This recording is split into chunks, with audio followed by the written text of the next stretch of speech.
الحمد لله الذي خلق الذكر والأنثى والصلاة والسلام على خير الورى محمد وعلى آله وأصحابه أولي النهى. أما بعد، رونق محفل صدر علی وقال السلام علیکم ورحمۃ اللہ وبرکاتہ. آج کے اس باوقار طلبہ محفل میں نے آتی نازک اور اہم موضوع سے متعلق گفتگو کرنے جا رہی ہوں. وہ موضوع ہے بیٹی رحمت ہے. رحمت کی فوار بن کر برستی ہے لڑکیاں، جنت کی ضمانت ہوتی ہے لڑکیاں، بھائی کی آنکھ کی ٹھنڈک ہوتی ہے لڑکیاں، باپ کے گھر کی شان ہوتی ہے لڑکیاں، ماں کی خلوت کی رازدار ہوتی ہے لڑکیاں، دکھ کی گھڑی میں سہارا بن کر آتی ہے لڑکیاں. دین اسلام کا دم بننے والی بہنوں، اولاد لڑکے ہو یا لڑکیاں، دونوں اللہ کی نعمت ہوتی ہے. ہمیں جتنی لڑکوں کی ضرورت ہے تو اس سے کئی زیادہ لڑکیوں کی ضرورت ہے. مردوں کو لڑکیوں کی ضرورت اور لڑکیوں کو مردوں کی ضرورت. معاشرے کے دو پہیے مردوں سے نہیں ہے. سماجی معاشرے کی گاڑی ایک پہیے پر ہرگز نہیں چل سکتی. یہ کتنے افسوس کی بات ہے کہ آج ہمارے معاشرے میں لڑکی کی پیدائش کو ہاتھ سفر کیا جان لگا ہے. کہنے کو مسلمان ہیں، نماز بھی پڑھتے ہیں، روزہ بھی رکھتے ہیں، زکوٰۃ بھی دیتے ہیں، حج پر حج، عمرے پر عمرے، تسبیح پر تسبیح، نفلوں پر نفلیں. لیکن عقیدہ میں زمانے جاہلیت کی آمیزش نے ہماری عبادت کو پھیکا کر کے رکھ دیا. جب دیکھو ایسے گھر کو جہاں پہلی لڑکی کے بعد دوسری لڑکی پیدا ہی ہو، وہاں تمہیں چہرے اترے ہوئے ملیں گے، سناٹا ملے گا. لڑکی پیدا کرنے والی ماں اپنی بے نصیبی پر ماتم کرتی ملے گی، مبارکبادی دینے سے منہ پر تالا پڑا ملے گے. پیاری بہنوں، ہم نے سمجھا ہی نہیں یہ لڑکی اپنے ساتھ ماں باپ کے لیے اپنے خالق کی طرف سے کیا کیا برکت لے کر آئی ہے. یہ لڑکی ماں کے لیے سہارا بن کر آئی، یہ لڑکی باپ کے لیے رحمت بن کر آئی، یہ لڑکی بھائی کے لیے رونق بن کر آئی.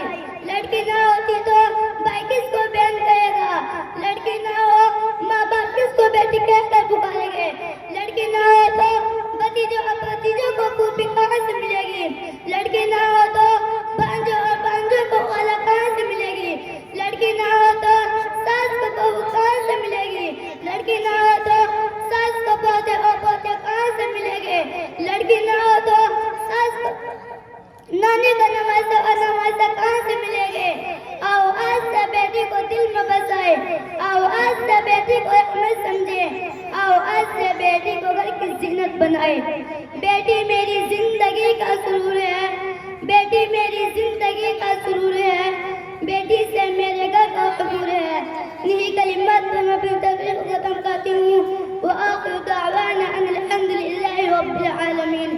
السلام علیکم ورحمۃ اللہ وبرکاتہ. اس کے متعلق یہ آپ کے سامنے ایک اپنی چھوٹی سی تقریر پیش کریں گی. آپ حضرات بغور سماعت فرمائیں. السلام علیکم. الحمد للہ وحدہ والصلاة والسلام على من لا نبی بعدہ. اما بعد، وقد قال النبي صلى الله عليه وسلم اطلب العلم من المهد الى اللحد، او كما قال رسول الله صلى الله عليه وسلم. میرا قابل احترام معزز سامعین اور میری پیاری ماں و بہنوں، خواتین کی تعلیم کی اہمیت اور قدر و منزلت کا اندازہ حضور صلی اللہ علیہ وسلم کی ارشاد عالی سے ہونا چاہیے کہ ہر مسلمان مرد اور عورت پر فرض ہے کہ وہ تعلیم حاصل کرے. اس لیے معاشرہ کی اصلاح خواتین کی تعلیم و تربیت کے بغیر ناممکن ہے. تعلیم مہذب انسان کی بنیادی ضرورت ہے. گویا تعلیم تہذیب کا چراغ روشن کرتی ہے اور اس چراغ کو روشن رکھنے اور چراغ سے چراغ جلانے کی ذمہ داری ماں پر ہوتی ہے. جیسی ماں ہوتی ہے ویسا ہی گھر ہوتا ہے. ماں کون بنتی ہے؟ لڑکی.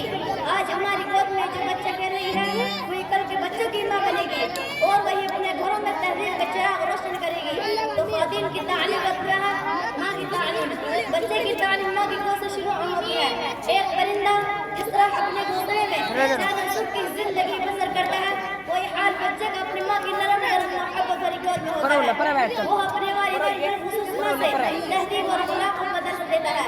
وہ پیدائش کے بعد اپنی صورت و سیرت کے اعتبار سے فرشتہ ہوتا ہے, لیکن ماں اپنے طرز عمل کو نمونہ بنا کر اسے انسان سکھا سکتی ہے.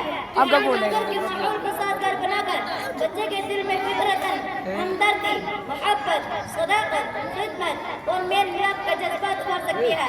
اس کے برخلاف جاہل ماں نہ مساعد, نہ پسندیدہ, نہ خوشگوار ماحول میں بچے کے اندر رفاقت, نفرت, غصہ, حسد, نافرمانی جیسے برے جذبات ابھارنے کی باعث بنتی ہے, جس کی وجہ سے بچے کی شخصیت عمر بھر کے لیے مضروب ہونا کرا ہو جاتی ہے. دراصل ماں اپنے بچے کے لیے بطور معمار کام کرتی ہے, بچے کی سیرت کی تعمیر میں اہم رول ادا کرتی ہے. میرے پیارے بھائیو بہنوں, بچہ فطرتاً سب سے زیادہ ماں کے قریب ہوتا ہے. ماں ہی کو وہ اپنا خاندان رحمدل سمجھتا ہے. یہی وجہ ہے کہ بچے کو سب سے زیادہ اپنی ماں پر بھروسہ ہوتا ہے, وہ سب سے زیادہ ماں ہی سے سیکھتا ہے. یہی وجہ ہے کہ بچے کی سیرت بھی ماں کی سیرت کی جھلک کو آسانی دیکھی جا سکتی ہے. بچے کو ماں کے ذریعے جو تعلیم ملتی ہے وہ عمر بھر کام آتی ہے.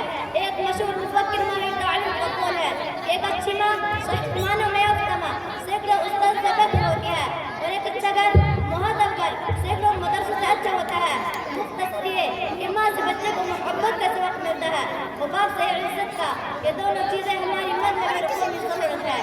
ایمانداری, دینداری, شرافت جیسی نعمتوں کو حاصل کرنے کا واحد راستہ یہ ہے کہ مسلم خواتین کی تعلیم کا عام کیا جائے اور حتی الامکان بہتر سے بہتر بنا جائے, تاکہ ہماری بچیاں سچی مسلمان اور اچھی مائیں بنیں. اللہ تعالیٰ ہم کی توفیق عطا فرمائے, آمین. وما علینا الا البلاغ, والسلام علیکم ورحمۃ اللہ وبرکاتہ. وعلیکم السلام. کون یہ دوڑنے میں کہ رکن خاطر نہیں بتانا. ہاں الحمد لله ذي العزة, والصلاة والسلام على نبي الرحمة محمد وعلى آله وأصحابه ذوي الهداية. أما بعد, صدر محفل باقر, میرے پیارے بھائی اور بہنوں, السلام علیکم ورحمۃ اللہ وبرکاتہ. آج کی اس بہت ہی بابرکت محفل میں میری تقریر کا عنوان ہے میں محمد ہوں. میں محمد ہوں بشیر و نذیر صفت میری, میں محمد ہوں بشیر و نذیر صفت میری, جنت کی بشارت ہوں رحمت کنت میری. قابل احترام, آج کی اس پربہار محفل میں مختصراً بتاؤں گی کہ ہمارے لاڈلے نبی صلی اللہ علیہ وسلم کا مشن کیا تھا اور آپ کے کام کیا تھے. آپ کے کام آپ کے نام سے ہی پہچان لیے جاتے ہیں. آپ صلی اللہ علیہ وسلم محمد تھے, رحمت تھے. اللہ تعالیٰ نے آپ کو کبھی بشیر کہا, کبھی نذیر کہا, کبھی سراج کہا, کبھی داعی اللہ کہا, کبھی مبشر کہا, کبھی ہادی کہا, کبھی رحمت للعالمین کہا, کبھی رؤوف رحیم کہا, کبھی طٰہٰ کہا, کبھی یاسین کہا, کبھی مزمل کہا, کبھی مدثر کہا, کبھی رسول کہا. ہاں, آپ صلی اللہ علیہ وسلم نبی کی رحمہ بھی تھے, نبی کی توبہ بھی تھے, نبی کی منع بھی تھے, نبی کی حمد تھے. رحمت آپ کی صفت تھی, احسان آپ کی عادت تھی, انصاف آپ کا شیوا تھا, غمخواری آپ کی کیفیت تھی, غمگساری آپ کی طبیعت تھی.